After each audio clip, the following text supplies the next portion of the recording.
बिस्मिल्लाहिर्रहमानिर्रहीम। अस्सलाम वालेकुम नाज़रीन, उम्मीद करता हूँ कि आप सब खैरियत से होंगे।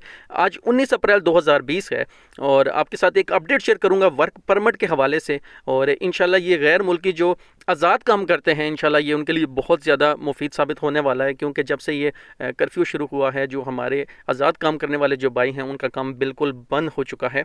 तो उनके लिए ये इंशाल्लाह जो है वो बहुत बड़ी खुशखबरी होगी, वो काम कर सकेंगे।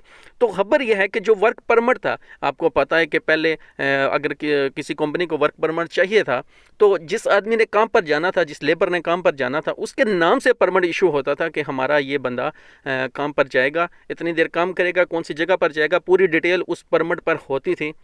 और जो कुछ कंपनियां हैं, जैसे जो मीडिया के लोग हैं, उन्हें जो पेपर जो पैड होता है उस पर उनको परमिट दिया जाता था। तो उसमें कुछ तब्दीली की गई है। मैं आपके साथ वो ट्रांसलेटर उसके शेयर करूंगा, उसके बाद मैं आपको एक शॉर्टकट जो है वो मैं आपको तफसील बताऊंगा। अगर किसी को समझ नहीं आई तो उनको भी समझ आ जाएगी।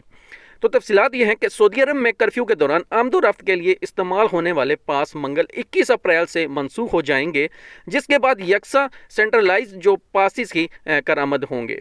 वजारत दाखिला की जानिब से कर्फ्यू पासिस के बारे में जारी होने वाले बयान के हवाले से सऊदी खबर सा एजेंसी SPA का कहना है कि मुमलिकत की सतह पर यकसा डिजिटल पासिस की करामद होंगे। जिन इदारों ने अपने कारकुनों के लिए पासिस हासिल नहीं किए वो मंगल 21 अप्रैल तक हासिल कर लें।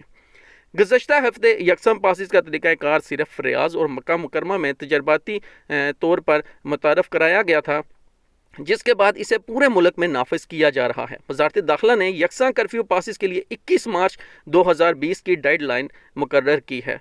कबल अज़ीं रवायती कर्फ्यू पास हर इदारा अपने कारकुन को जारी करता था, जिसमें कारकुन की शनाख्त बताते हुए इसके काम की नौइयत और रूट भी मुतय्यन किया जाता था। मीडिया से मुतल्लिक अफराद के लिए कर्फ्यू पास इदारे के लेटर पैड पर ही जारी होता था, जैसे वजारत इत्तलात के ज़ेली दफ्तर बाद अज़ा इलाके के थाने से तस्दीक कराया जाता था। नए यकसा कर्फ्यू पासिस के लिए वजारत दाखिला की जानिब से इंटरनेट पर सहूलत फराम की है, जहां हर इदारा अपने कारकुनों का डाटा फीड करने के बाद वहां से पास जारी करा सकता है। अगर मैं शॉर्टकट कहूं तो इसका सबसे बड़ा फ़ायदा ही ये है कि आपने सिर्फ एक जगह पर इंटरनेट पर आपने जो है वो डाटा फीड करना है, उसके बाद आपको इजाज़त मिलेगी या नहीं वो आगे जो वजारत है वो डिसाइड करेगी। मगर इसका फ़ायदा मैं आपसे क्यों कह रहा हूँ, फ़ायदा ये है कि इंटरनेट पर जब आप डाटा फीड करते हैं आपको ज़्यादा जगह पर जाने की ज़रूरत नहीं है। तो आप जिस कफ़ील के आप उमाल हैं, जिसके वीज़े पर आए हैं, आपका डाटा उसी कफ़ील के पास होगा, तो वो इंटरनेट पर आपका डाटा फीड करके परमिट हासिल कर सकता है और आप जो है वो आज़ाद जो लोग हैं वो काम कर सकते हैं। और इंशाल्लाह ये जो मेरे भाई आज़ाद काम करते हैं और इस टाइम कर्फ्यू के बाद घर में बैठे हुए हैं, इंशाल्लाह उनके लिए ये बहुत ज़्यादा मुफीद साबित होगा और मुझे पूरी उम्मीद है कि उनको इससे बहुत ज़्यादा फ़ायदा होगा। अपना और अपने पैरों का ख्याल रखिए। सऊदी अरब की डेली अपडेट्स के लिए हमारा चैनल लाजमी सब्सक्राइब कर लें। मिलते हैं नेक्स्ट वीडियो में। अल्लाह हाफिज़।